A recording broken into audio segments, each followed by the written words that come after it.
Hello, fellow music theory friends. So, a couple of you asked about building major and minor and diminished and augmented triads because they're all equally fun times. So, let's talk about it. First, before you do triads, you need to make sure you understand major and minor thirds. So let's talk about thirds first. Okay. First, let me show you like a little cheat. So, we're going to write the musical alphabet. A, B, C, D, E, F, G, A, B, C. We're just gonna write it above. Alright, and then for every whole step, we're gonna mark with a little half rectangle. And every half step we're going to mark with a caret top. And so we're going to do that all the way down the line. And let me give you a little hint. The only half steps are B to C and E to F. Those are the only naturally occurring half steps. So we're going to go down the line. So fun. Okay, and you're probably like, Olivia, why are we doing that? That seems dumb. This is irrelevant.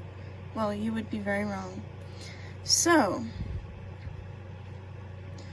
a major third is going to be made up of two whole steps. So where do you see two whole steps? Well, I see two whole steps here. So we have two whole steps between C and E. And then we have, let's see, two whole steps between G and B. And two whole steps between F and A. So we have 2W, 2W, 2W. Now, a minor third is going to be one half step and one whole step. So, where do we see one half step and one whole step? Oh, we see a minor third here. So we have half whole. Okay, where else? Oh, we see a minor third here. Half whole. I'm gonna write little minors by them so y'all can see that. And then, oh, and then of course we have the repeated A. Right? Now, the thing with a minor third is that it has to be a whole step and then a half step. I'm just kidding. It can be either order. I'm gonna cut that out. Okay. So, and then we have, oh, I missed one right here. We have half whole here, and that's our B to D. Okay. So a major triad is going to be built by stacking a major third, and then on top of the major third, we are going to have a minor third. I think of it like fractions. That kind of helps some of you math brains out there, then yes. So we can think of that as equaling, so C to E would be a major third, right? But then we look up here, E to G is a minor third because it has a half step, right? So E to G is a minor third. So we're just going to use a little rounded for minor. So we have minor, major third, minor third. Okay? Let's do another one.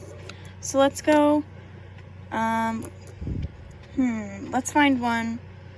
Okay, so F to A we know is a major third. So I know that has to build a major triad, right? So let's see. F to A, that's two whole steps. That is a major third, right? Now A to C, that's whole half. So that makes that a minor third. So when we have a major third with a minor third on top, that's a major triad. Now I'm going to give you a hint and say that there's only 3 naturally occurring major triads, meaning with no sharps or flats. Our last one is going to start with G. G, up a major third, is B, because it's up 2, where is she? Up 2 whole steps, right?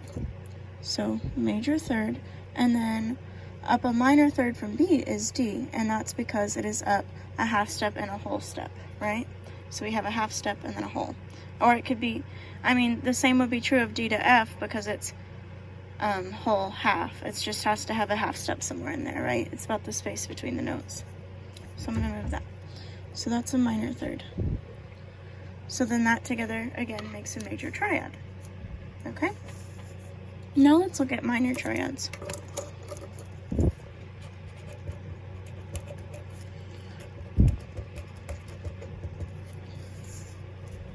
Your minor triad is going to be basically a major third. You're just going to flip the fraction, right?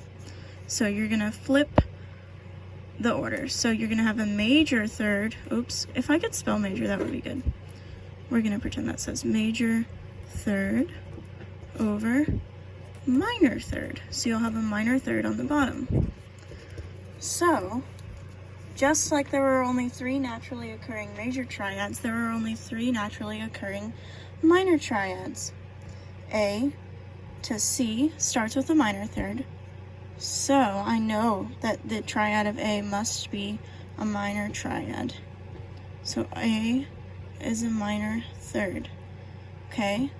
C to E, however, we know from earlier that that's a major third because it has 2 half steps. I mean 2 whole steps, sorry. And so that is our major third.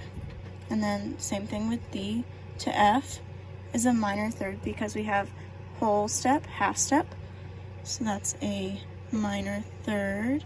And then F to A is a major third because we have 2 whole steps. So we have 2 little squares. And now remember, you're only going to have half steps between B and C and E and F. So it makes it really easy when you're making this little chart up here. I would recommend doing it on all of your homework, especially in the beginning of theory. Okay, so F to A is going to be a major third, and that is because we have 2 whole steps. Yay! Okay, next, so that makes a minor triad.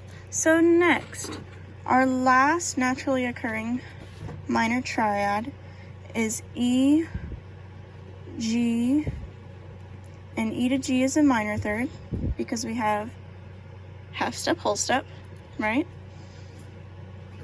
And then G to B is a major third because we have whole step, right? So think of the minor as like it's just a smaller space in between the notes, right?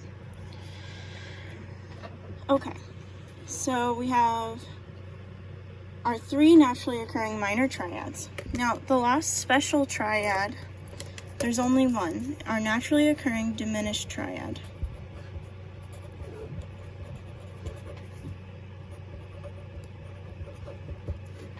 And that is because B is special.